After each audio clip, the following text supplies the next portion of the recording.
Hey, what's going on, guys? It's your boy, NerdModon, and welcome to episode 12 of Battle Tested, a video series where I take user-submitted loadouts and check and see if they'd be viable on the battlefield. So today's top comment actually comes from Jared Helsin. Now, he's going to be recommending me to use the UTS 15 with any optic, buckshot, full choke, and the mirror's leg. So with that said, taking a look at the UTS 15, we're going to talk quickly about some of the statistics of the weapon and give you guys a better idea of how the weapon is going to perform, especially when it comes down to the engagements that shotguns quickly find themselves in. So the rounds per minute of this weapon is 85, and unfortunately that is really not a number that is too high in comparison to a lot of its competitors. When you take a look at all the shotguns, unfortunately the UTS 15 is actually the second slowest rounds per minute shotgun of all available shotguns in Battlefield 4. Now, of course, to put that into perspective, the Hawk 12G is actually the slowest rounds per minute shotgun, clocking in at 83 rounds per minute, which is actually really slow when you consider that it is a shotgun and the engagements that you're going to find yourself in are close quarters combat.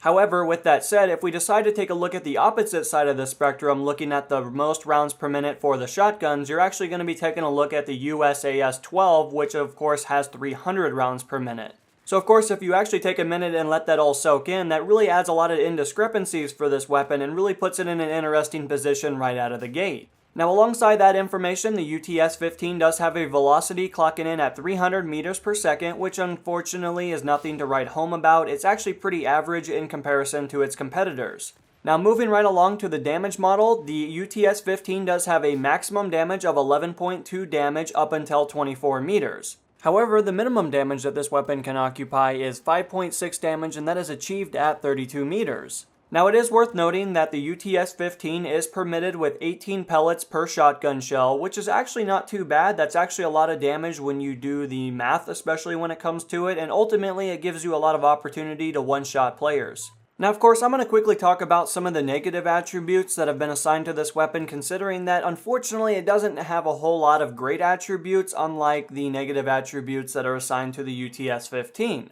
Unfortunately, this weapon is less accurate while aiming down sight in comparison to a lot of the other weapons. As you guys can see, the aiming down sight accuracy while not moving is 0.125. Now, a large majority of the other shotguns in this category only have an aiming down sight accuracy of 0.1, so ultimately that means they're going to be a lot better while not moving. Now, it is worth noting that the UTS 15 actually has a hidden benefit in this specific area.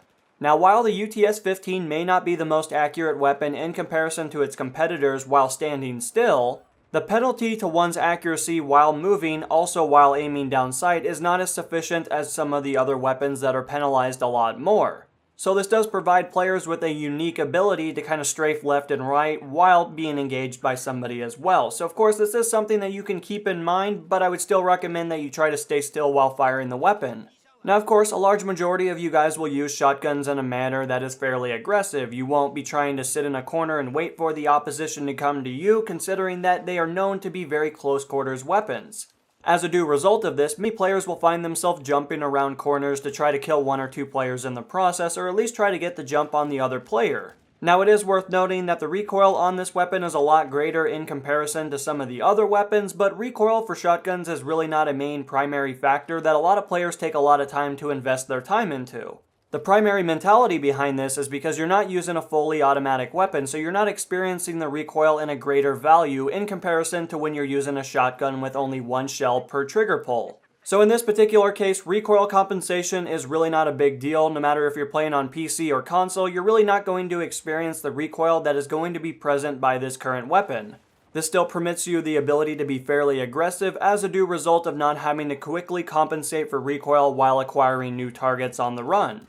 Now, of course, we've been actually talking pretty bad about the UTS 15. It's really not a bad shotgun considering that, like we've been talking about, shotguns are primarily designed for close quarters combat. One of the redeeming qualities about the UTS 15 is that it has a magazine capacity of 15. Now, of course, I know you're not really putting a magazine onto this weapon. It is actually fed internally, so of course take that with a grain of salt, but for the most part, it actually does have the ability to dish out a lot of damage, especially in close quarters combat. When using a weapon of this configuration, I quickly found myself to be very successful on maps like Operation Locker, Operation Metro, considering that they're close quarters maps. They work very well with shotguns, considering that they facilitate the type of gameplay style that is required to be successful.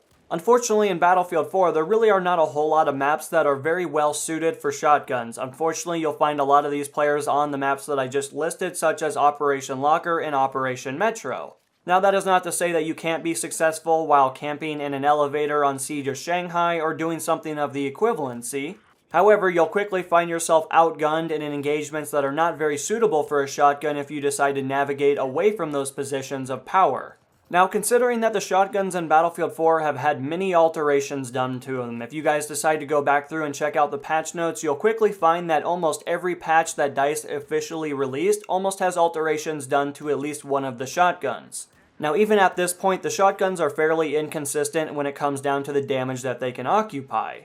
So many of you guys might have found yourself in these engagements where you have your crosshair pointed directly at the opposition, they're square right in the middle of it, you pull the trigger, and unfortunately you're granted with a beautiful hit marker but no kill confirmation. This can be very frustrating, and the community for a very long time has been asking for the shotguns to be revamped and also have the ability to be a lot more consistent. So with that said, it's really something to kind of really sit back and really think about. Unfortunately, there is no clear solution to this problem that has been going on for quite some time. Battlefield 3 was a lot more consistent, but those shotguns were also extremely powerful. It is only in Battlefield 4 that we've really noticed the inconsistencies of the franchise, which is something that's really interesting, but I unfortunately don't have a conclusion that is going to grant everybody with satisfaction. Now, considering that the shotguns are extremely powerful at getting close to your oppositions, I quickly found that having a noob tube or the M320HE for the high explosive capacity was very effective at destroying the environment. In the past, I've talked with you guys about opening up new avenues, considering that Battlefield 4 has a really cool feature that allows you to destroy walls, while a lot of other games don't necessarily facilitate this type of game style. Being able to open up a new wall, especially in Operation Locker, considering that the map can become very stagnant, especially as time goes on. And if the environment is not being fully occupied and a lot of the buildings are not being destroyed along with the walls, you'll quickly find that a lot of players will really sink into these environments and not necessarily move too much. And one of the best ways to counter this type of playstyle is to start launching M320s, considering that they do have the ability to do damage to players, as well as they do have the ability to open up new avenues that were previously not explored. So this is something that I always try to do. I always try to open these up as quickly as humanly possible, but at the same expense still trying to provide my team with an advantage to move forward. Operation Locker and Operation Metro are not necessarily known for being the most balanced type of map. Of course, they are very stagnant type of maps. You'll quickly notice that Team A and Team B will get stuck in between at a certain point.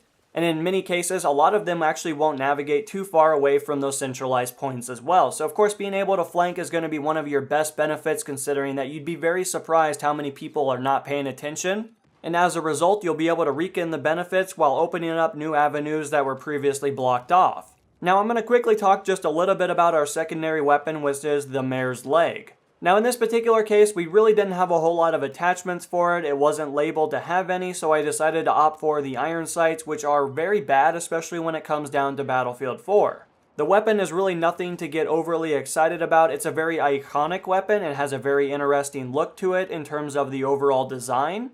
However, when it comes down to the statistics of it, there's really nothing that's going to strike you as being especially great about the weapon, and also it's also not something that I would recommend in a lot of cases. I am well aware of what Jared was trying to do. He was trying to give me the ability to be fairly effective at medium and long range while using this particular weapon. But unfortunately, the mare's leg does not necessarily facilitate a very good damage model at range, and as a due result, you'll quickly find yourself getting a lot of hit markers. But when it really comes down to it, I found the mare's leg to be an interesting choice. Of course, it's not a weapon that I've used very often, and I do really appreciate the ability to try new weapons that have been in the game for quite some time, but have necessarily not always been weapons that have really appeased to me personally. But when it really comes down to this overall loadout, I feel like it's a fairly decent loadout. I mean, of course, it does have some limitations that hold it back from being one of the better loadouts that I've had recommended to the series. But like most of these videos, of course, you guys can do well with any weapon you choose. There's really no weapon in Battlefield 4 that is so bad to the point where it's giving you negative XP and negative damage.